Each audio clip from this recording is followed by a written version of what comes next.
కీర్తనల గ్రంథము 25వ కీర్తన 2వ వచనము. దేవా, నీ దిక్కునకు నేను చూచుచున్నాను, నీ అందే నమ్మిక ఉంచి ఉన్నాను. నన్ను సిగ్గుపడనీయకము, నా శత్రువులను నన్ను గూర్చి ఉత్సాహింపనీయకము. ప్రియులరా, దేవుని వాగ్దాన వాక్యము. కీర్తనాకారుడు తన చుట్టూరు కూడా శత్రువులు ఉన్నప్పటికీ తను ప్రభు తట్టు చూస్తూ ఉన్నాడు. ప్రభునందే నమ్మిక ఉంచి ఉన్నాడు.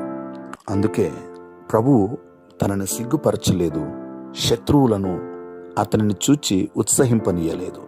ఈరోజు ప్రభు తట్టు మనం చూస్తే, ఆయనందే నమ్మిక ఉంచినట్లయితే నిశ్చయముగా ఆయన ఎన్నడూ కూడా మనల్ని సిగ్గుపరచడు. ఏ మాత్రమును శత్రువులు మన యందు ఉత్సహింపకుండా ఆయన చూచుకునే దేవుడు. ప్రార్థన. సకల ఆశీర్వాదములకు కారణభూతుడా మా దేవా, మీకు వందనాలు, స్తోత్రాలు. మీ వాగ్దాన వాక్యమును బట్టి వందనాలు చెల్లించుకుంటున్నాం.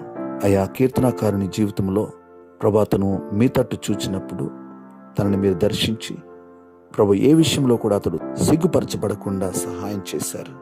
తన శత్రువులు అతనిని బట్టి ఉత్సహింపనివ్వకుండా చేశారు. మీకు వందనాలు. ఈ దినమున మీ బిడ్డలముగా ప్రభు మీ తట్టు చూస్తున్నాము.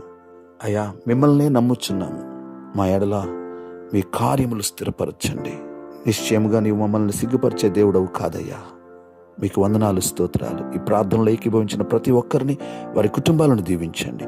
ఈ దినమంతా మీ సన్నిధితోడిగా ఉంచండి. మీరే మహిమ పొందమని, మీకే వందనాలు, స్తోత్రాలు.